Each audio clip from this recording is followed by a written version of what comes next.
para Galilea, encuentra a Felipe y le dice: «Sígueme». Felipe era de Betsaida, ciudad de Andrés y de Pedro.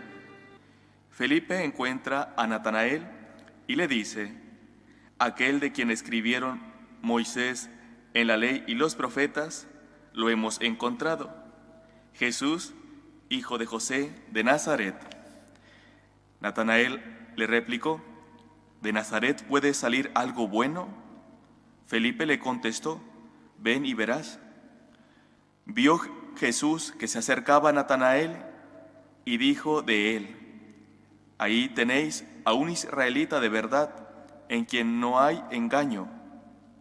Natanael le contesta: «¿De qué me conoces?». Jesús le responde: «Antes de que Felipe te llamara, cuando estabas debajo de la higuera te vi».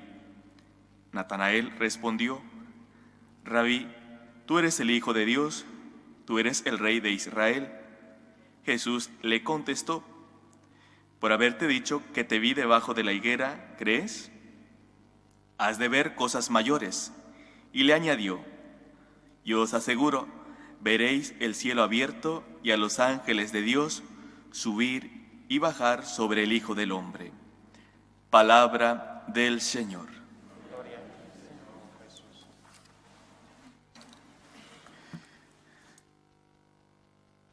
Este Natanael de quien se refiere el Evangelio es a quien conocemos tradicionalmente como Bernabé. Parece ser que era un hombre culto, con buena formación y también con buena posición económica.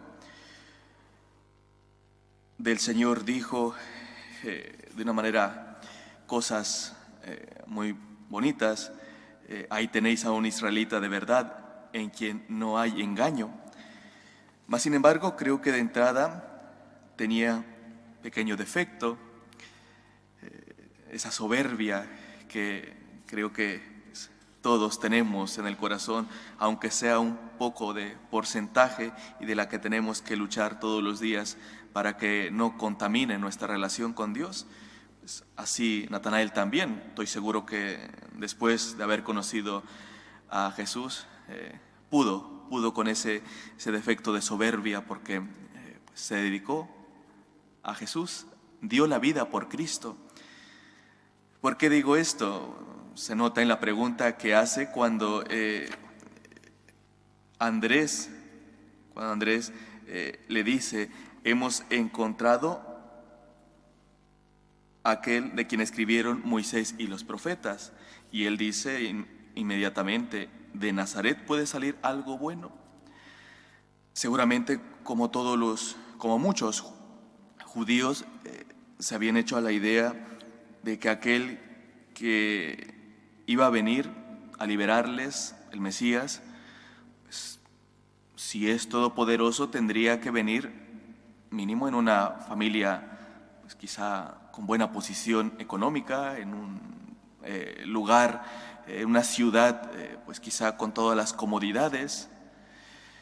Mas, sin embargo, como siempre, Dios nos descoloca. Dios no tiene nuestros pensamientos. Él actúa totalmente diferente. Decide pues, nacer, por ejemplo, en Belén y después estar en Nazaret para que en esa ciudad pobre, en esa ciudad quizá con baja posición económica, pues sea protegido por el enemigo, por Herodes en ese momento.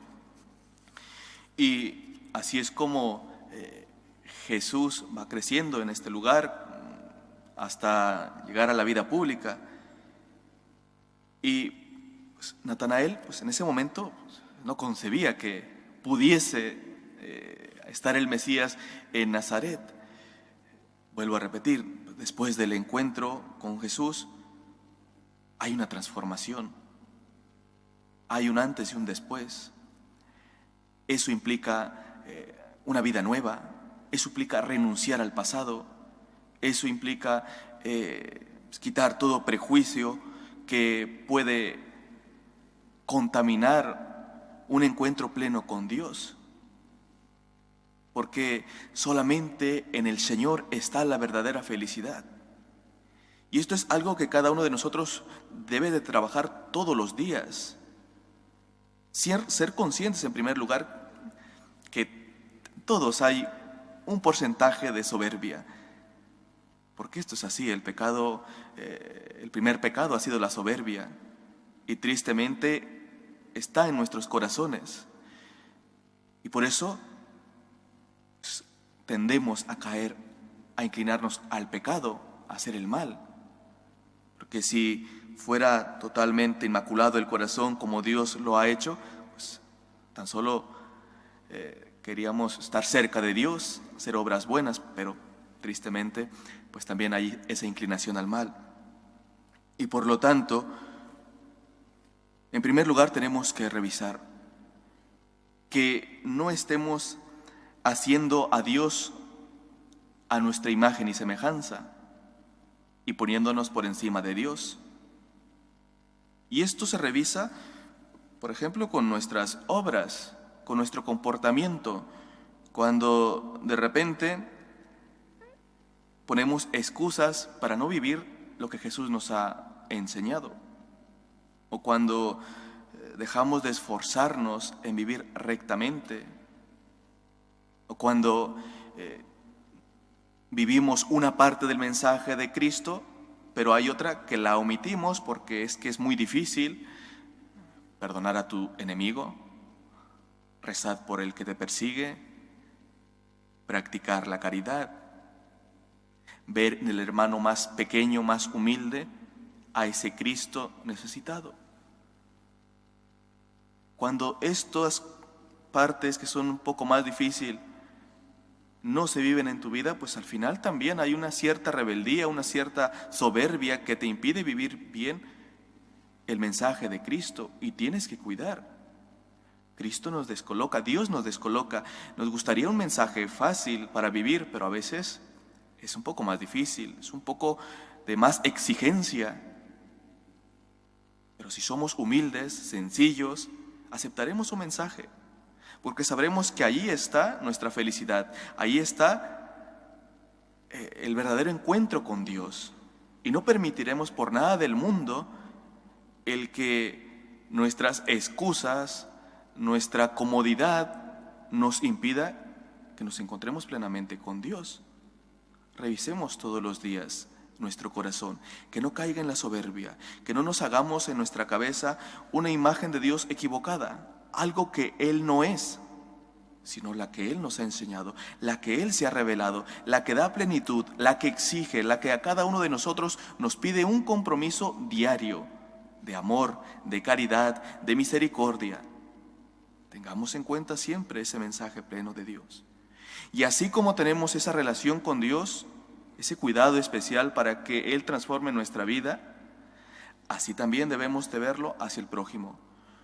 No podemos, por nuestra soberbia, pensar que somos superiores, pensar que porque tenemos una posición económica o quizá una formación mucho mejor que la otra persona, tanto profesionalmente como espiritualmente, pensar que somos más, pensar que entonces tenemos todo el derecho para juzgar, para criticar, siempre con humildad, por lo tanto, con Dios, con el prójimo, con Dios viviendo totalmente su palabra, íntegramente su palabra, con el prójimo aprendiendo a ver pues, todos como hijos de Dios, como criaturas de Dios, en quien deben de recibir de nuestra parte el cariño, nuestra oración, la comprensión cuando se trate de corregir, cuando se trate de enseñar, pues el verdadero camino, porque estamos llamados a dar testimonio. Que estos dos pequeños mensajes nos ayuden a vivir rectamente con Dios. Que no dejemos que nos contamine la soberbia que muchas veces hay en el corazón para tener un encuentro con Dios. Dios nos quiere felices, pero esa felicidad nos exige un compromiso. Pongámonos en manos de Dios y dejemos que Él nos transforme nuestro corazón. Que así sea.